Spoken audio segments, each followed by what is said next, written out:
students, and I'm Nisha. In this video, I'm gonna tell you what's my strategy for GS, and I have secured very good marks, 50 in GS, and in upcoming CDS also I'm preparing with this same strategy.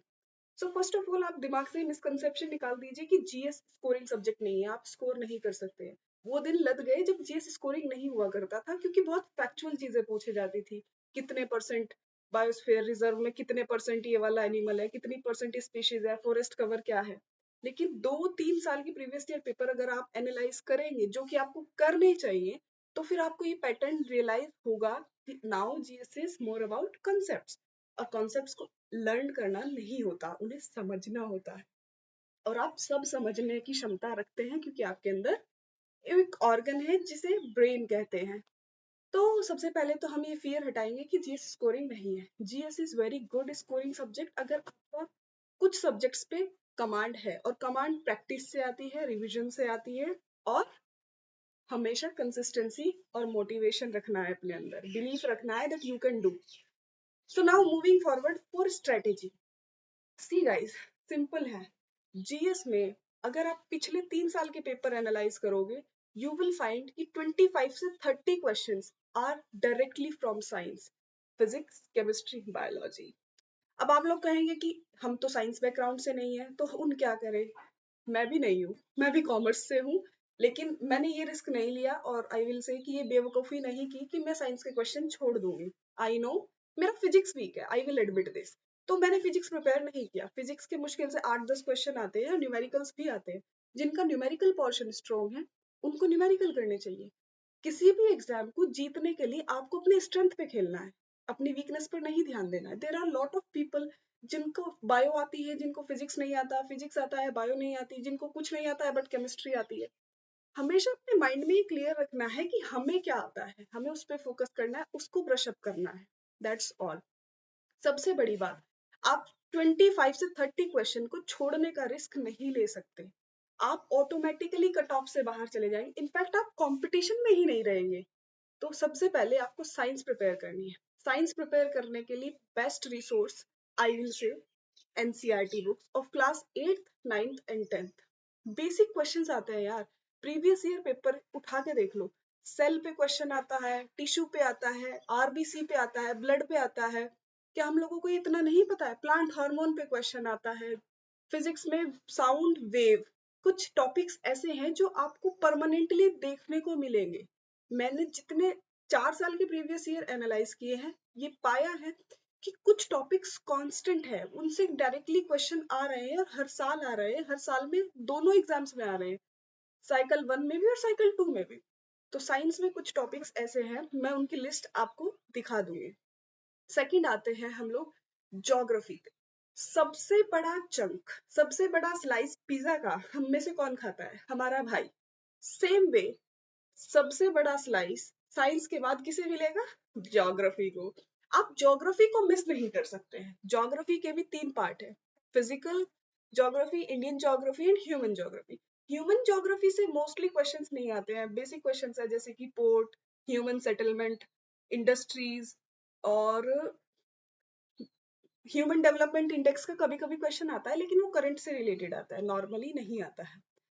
तो अगर हम बात करें physical और Indian geography की, सबसे ज्यादा important है इसमें इंडियन और फिजिकल ज्योग्राफी, क्योंकि फिजिकल ज्योग्राफी आपके कॉन्सेप्ट्स को बिल्ड करती है, और इंडियन ज्योग्राफी उन कॉन्सेप्ट्स को टेस्ट करती है। आपको ये तो पता है हिमालयाज, पेनिनसुला, प्लेट्यूज क्या होते हैं, लेकिन ये इंडिया में कहाँ पर है, इनका क्या रोल है, कौन कौन से हैं, ये आपको इंडियन ज्योग्राफी में पढ़ना है।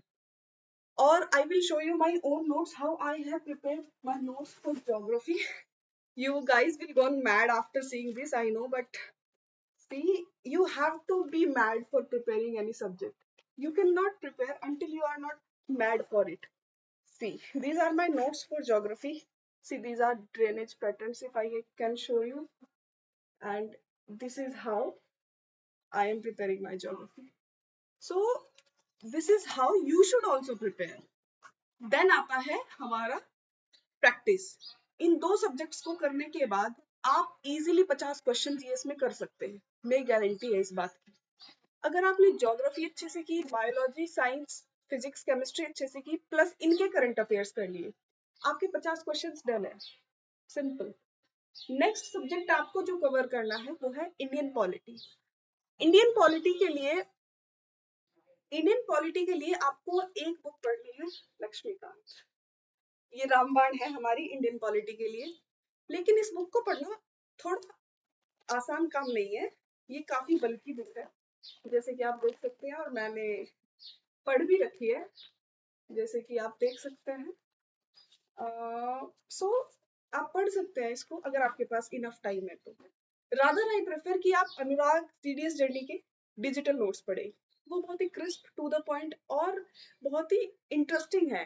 पॉलिटी इसमें बहुत बोरिंग लिखी हुई है, उसमें पॉलिटी बहुत इंटरेस्टिंग वे में लिखी हुई है, आपको याद करने में इजी रहेगा। थर्ड सब्जेक्ट पर हम जो बात करते हैं, economics, my one of the favourite subject.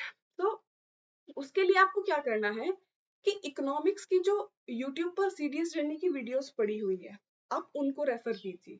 Plus अगर आप इकोनॉमिक्स में बैकग्राउंड आपका नहीं है तो आपको कुछ बेसिक कॉन्सेप्ट समझ लेने हैं, यूट्यूब से समझो, चैट जीपीटी से समझो, परप्लेक्सिटी से समझो, आप कहीं से भी पढ़ सकते हैं। जैसे कि नेशनल इनकम, माइक्रो इकोनॉमिक्स में डिमांड एंड सप्लाई, और balance of payment, balance of trade, और GDP, GDP deflator, nominal GDP, इन सब टॉपिक्स में ही क्वेश्चन घूमते रहते हैं। प्लस इकोनॉमिक्स स्टैटिक सब्जेक्ट नहीं है, आपको उसके साथ साथ करंट भी प्रिपेयर करना है, अकेला स्टैटिक कुछ नहीं कर सकता इकोनॉमिक्स। और जिस तरह के क्वेश्चंस यूपीएससी में आते हैं सीडीएस में, वो करंट को डाटा उसके बेस पर ही पूछते हैं आपसे, सिंपल क्वेश्चन नहीं पूछते हैं यूजुअली। कंसेप्चुअल इतना नहीं आता इकोनॉमिक्स में, आपको करंट के साथ पढ़नी है इकोनॉमिक्स। सो हमारे सब्जेक्ट्स ऑलमोस्ट डन हो चुके हैं। इसके बाद जो भी लेफ्ट ओवर क्वेश्चंस हैं, आपको उन पे ध्यान ही नहीं देना है। देखिए, हमें कट ऑफ से निकलवाते हैं वो क्वेश्चन जो सिंपल हैं, सबने किए हैं पर हम नहीं कर पाए, ना कि वो क्वेश्चन जो एग्जामिनर ने बनाए ही इसलिए है कि इन्हें कोई ना कर पाए। 30% क्वेश्चन हर एक पेपर में ऐसे आते हैं कि वो किसी से नहीं हिलते हैं, और अगर कोई उन्हें हिलाने की कोशिश करता है तो वो बहुत ही ब्लंडर है किसी भी एग्जाम में। आप वहां पर मेहनत कीजिए जहां पर इनपुट डालने से तुरंत आउटपुट मिल रहा है। जो सब्जेक्ट्स मैंने आपको बताए हैं, यहाँ आप इनपुट डालकर देखिए, ट्रस्ट मी गाइस, आप इन सब्जेक्ट्स को अच्छे से कवर करके दीजिए। और अगर आप जीएस में अच्छा स्कोर ना करें तो फिर आप मेरे चैनल के नीचे आके कमेंट कर देना। होल हार्टेडली इन सब्जेक्ट्स को उन रिसोर्सेज से पढ़कर देखिए जो मैंने बताया। आई कैन गारंटी कि आप अच्छा स्कोर करेंगे अगर आप बायो में से उन टॉपिक्स को कवर करेंगे जो कंटिन्यूअसली रिपीट हो रहे हैं, तो definitely why won't you score यार। देन पॉलिटी में कुछ टॉपिक्स ऐसे हैं जैसे पार्लियामेंट, प्रेसिडेंट, और pardon power of president, and historical background, features of constitution and constitutional bodies. ये टॉपिक्स आपको होल हार्टेडली प्रिपेयर करने हैं। Next, economics I have already told. Geography में मैं आपको बता देती हूँ, ज्योग्राफी बहुत इंपॉर्टेंट सब्जेक्ट है सीडीएस के पर्सपेक्टिव से। आपको पूरी ज्योग्राफी, फिजिकल और इंडियन, ह्यूमन नहीं पढ़नी है उतना ध्यान से। इंडियन में आपको सॉइल और फिजिकल टोपोग्राफी ऑफ इंडिया सब कुछ कंप्लीटली पैकेज पढ़ना ही पड़ेगा, और फिजिकल तो आप जितना ज्यादा पढ़ेंगे उतना बेटर है। नेक्स्ट आता है कि आपको इसके अलावा क्या करना है। नेक्स्ट बचते हैं करंट अफेयर्स और मैपिंग। सी मैप बेस्ड क्वेश्चंस भी आते हैं यूपीएससी में। आपसे वो पूछेगा कि गल्फ ऑफ मन्नार में कौन कौन से स्टेट्स हैं, कौन सा ऐसा नेशनल पार्क है जो इस स्टेट में पड़ता है, ट्रॉपिक ऑफ कैंसर कितने स्टेट से होके गुजरती है।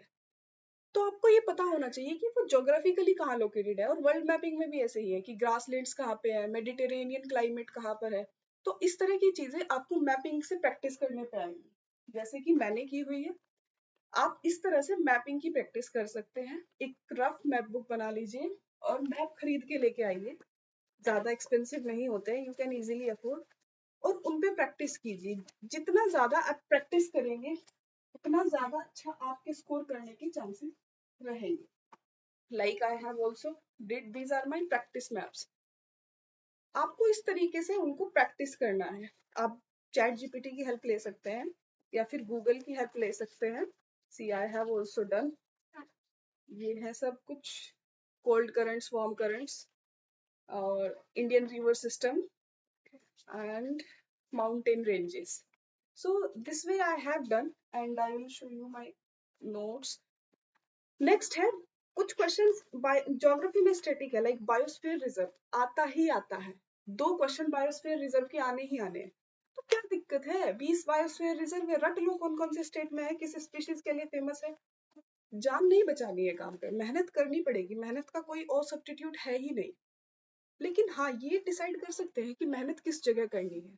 तो आपको मेहनत से जी नहीं चुराना है, आपको अच्छे से प्रिपेयर करना है। ये रहे मेरे सारे बायोस्फीयर रिजर्व्स और नेशनल पार्क। आप भी एक ऐसे रजिस्टर बना सकते हैं, मैंने स्टेट वाइज लिखे हुए हैं कि कौन से स्टेट में कौन सा पड़ता है, किस स्पीशीज के लिए वो फेमस है।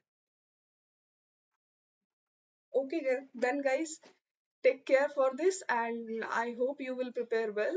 Take care, bye bye. Sorry for all the disturbances in this, and I'm a beginner YouTuber, and keep supporting, guys. Hope you will do well in your examination. Thank you for all your love. Thank you.